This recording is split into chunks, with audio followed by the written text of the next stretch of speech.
एक multinational company में branch manager की जॉब करता था। एक दिन मयंक को ऑफिस से घर जाने के लिए लेट हो गया था। सर्दी की मौसम होने के कारण रात भी जल्दी हो गई थी। ठंड भी बहुत शुरू हो चुकी थी। रास्ते में चलते चलते मयंक को अचानक एक आवाज सुनाई दी, रुक जाओ। मयंक वहीं पर ही रुक गया और पीछे मुड़ के देखा, लेकिन पीछे कोई भी नहीं था। फिर से वही आवाज सुनाई दी, सामने देखो। जैसे ही मयंक ने सामने देखा तो उसे जमीन पर कुछ चमकती हुई चीज दिखाई दी।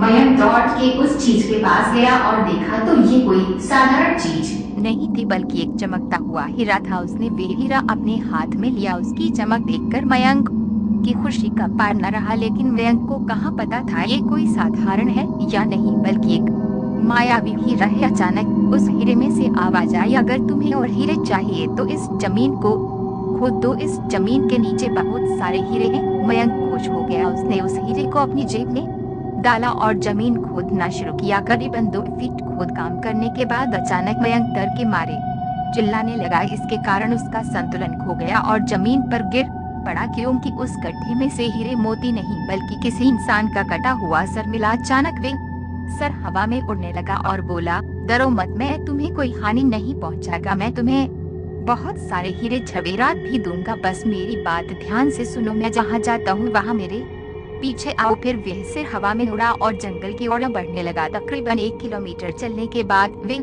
सिर रुक गया। मयंक भी रुक गया। फिर उस सिर ने मयंक से कहा, इस जमीन के भीतर बहुत सारे हीरे मोती जवाहरात छुपे हुए हैं। इस जमीन पे खोद काम शुरू करो। मयंक खुश हो गया और उसने जमीन को खोदना शुरू कर दिया। खोदते खोदते उस जमीन के नीचे हीरा मोती तो नहीं मिले, बल्कि उस सिर का कटा हुआ धड़ मिला। उस सिर ने कहा, अब तुम्हें एक आखिरी काम करना है, उसके बाद मैं तुम्हें मालामाल कर दूंगा। तुम्हें कहीं से भी 1 लोटा खून लाना होगा। मयंक ने बोला, 1 लोटा खून?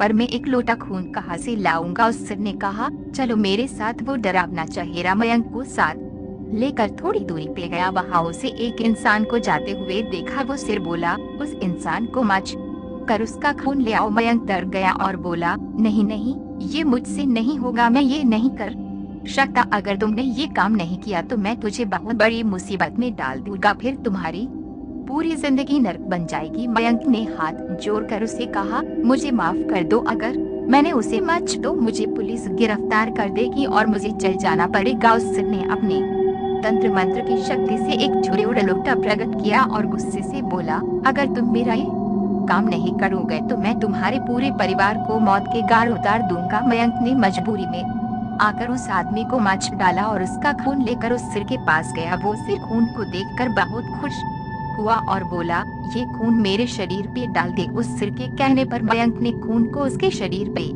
डाल दिया। फिर कुछ ही देर में वो कटा हुआ सिर उस शरीर पे जुड़ गया। ये सब देखकर मयंक की हालत अब खराब होने लगी। वो उस भूत को देखकर काफी डर गया। जैसे ही वो भूत जिंदा हुआ तो जोर जोर से हंसने लगा और डरावनी आवाज में बोला, तुमने बहुत बड़ी गलती कर दी कि तुम्हें मुझे फिर से जिंदा कर दिया। अब मैं सिर्फ तुम्हें ही नहीं बल्कि इस पूरे शहर को मौत के घाट उतार दूंगा। डर के मारे मयंक के मुंह से आवाज भी नहीं निकल रही थी। वो अपनी जान बचाने के लिए वहां से दौड़ा, लेकिन उस भूत ने छलांग लगाकर मयंक को जमीन पे गिरा दिया और बोला, मुझे बहुत भूख लगी है, अब मैं तुम्हारा मांस खाऊंगा। जैसे ही उस भूत ने मांस खाने के लिए आगे बढ़ा कि तुरंत ही उसका सिर धड़ से अलग हो गया। मयंक समझ नहीं पाया कि आखिर ये चमत्कार हुआ कैसे। जब मयंक ने पीछे मुड़कर देखा तो एक अघोरी बाबा खड़े थे। उस अघोरी बाबा ने कहा, जब तुम उस आदमी को मारकर उसका खून ले जा रहे थे तभी मैंने देख लिया था और समझ गया कि कुछ तो बुरा होने वाला है,